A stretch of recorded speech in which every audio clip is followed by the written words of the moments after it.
মাননীয় স্পিকার, বাংলাদেশ একসময় বাংলাদেশের অর্থনীতি বলতে প্রথমেই যেই চিত্রটি বা যেই সেক্টরটি আমাদের সামনে উঠে আসতো সেটি হচ্ছে কৃষি।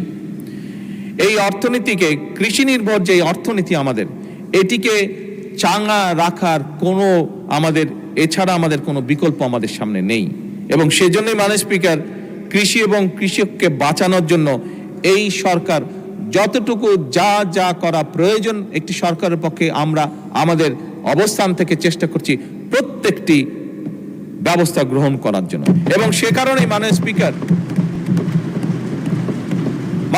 সে কারণেই নিশ্চয়ই এখানে আপনি সহ সকল সংসদ সদস্যের মনে আছে নির্বাচনের সময় আমরা এই দেশের কৃষক ভাইদের কাছে একটি ওয়াদা করেছিলাম যে আমরা যদি সরকার গঠনে সক্ষম হই তাহলে সেই সময় 10,000 টাকা পর্যন্ত কৃষি ঋণ যাদের ছিল সুদ সহ সেই ঋণ আমরা মওকুফ করব।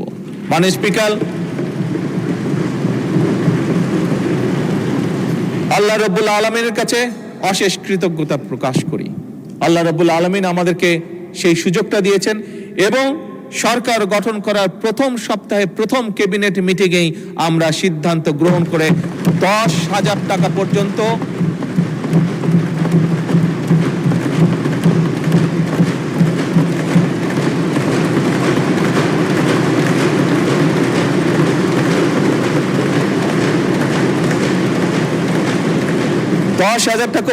সুদ সহ যে কৃষি ঋণ ছিল প্রায় 13 লক্ষ কৃষকের সেই কৃষি ঋণ আমরা মওকুফ করেছি সরকার।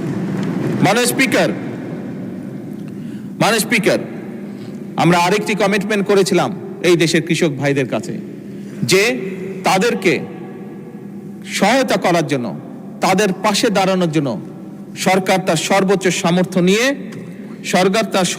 সামর্থ্য নিয়ে তাদেরকে একটি কার্ড পৌঁছে দিতে চায় যার মাধ্যমে বাৎসরিক তাদের কাছে সরাসরি সরকারের পক্ষ থেকে 2,500 টাকা পৌঁছে যাবে, যার মাধ্যমে তারা কিছুটা হলেও রিলিফ পাবে। মাননীয় স্পিকার, এই কার্ডের মাধ্যমে, যা বেশ কিছু লম্বা, এই কার্ডের মাধ্যমে আমরা কৃষক ভাইদের কাছে আরো 10টি, শুধু যে তাদের কাছে টাকা পৌঁছবে তা নয়, আরো 10টি সুবিধা আমরা পৌঁছে দিব। এবং মাননীয় স্পিকার, আপনি জানলে খুশি হবেন যে আগামী অর্থাৎ 2026-27 অর্থ বছরে ইনশাআল্লাহ আমরা দেশের প্রায় 43 লক্ষ কৃষকের কাছে এই কার্ড পৌঁছে দেওয়ার পরিকল্পনা গ্রহণ করেছি।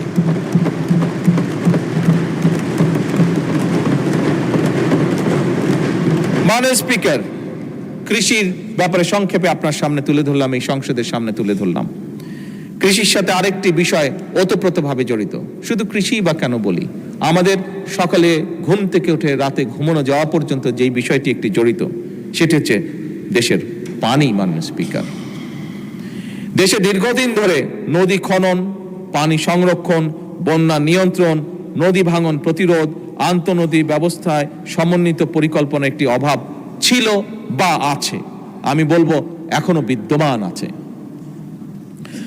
মাননীয় স্পিকার, সুতরাং নদীর যে নাব্যতা, প্রায় আমরা দেখি নদীগুলোতে হয় বন্যা হচ্ছে অথবা নদীগুলোতে পানি শুকিয়েছে। সবকিছু মিলে নদীর যে নাব্যতা, এটি ফিরিয়ে এনে, এগুলিকে খনন করার মাধ্যমে এগুলোকে ফিরিয়ে এনে দেশে বন্যা খরা থেকে মুক্ত রেখে, একই সাথে মাননীয় স্পিকার, সারা বছর যাতে আমাদের কৃষক ভাইরা, মাননীয় স্পিকার, আমি এমন জায়গায়ও গিয়েছি যেখানে বর্ষাকালেও, যেখানে পানি থই থই করে বর্ষাকালে, সেখানেও আমরা দেখেছি অনেক খালে পানি থই থই করছে, কিন্তু খাল থেকে কিছু দূরে কৃষক পানির অভাবে তার জমিতে সেচ দিতে পারছে না। সেজন্যই মাননীয় স্পিকার, সারা বছর যাতে কৃষক সেচ সুবিধা নিশ্চিত রাখতে পারে তার জন্য বর্তমান সরকার পুনরায় যেখানে সম্ভব নদীগুলো, যে সকল নদী পসিবল সেই নদীগুলো এবং খালগুলোকে খনন এবং পুনর্খননের কাজ এরই ভিতরে শুরু করেছে।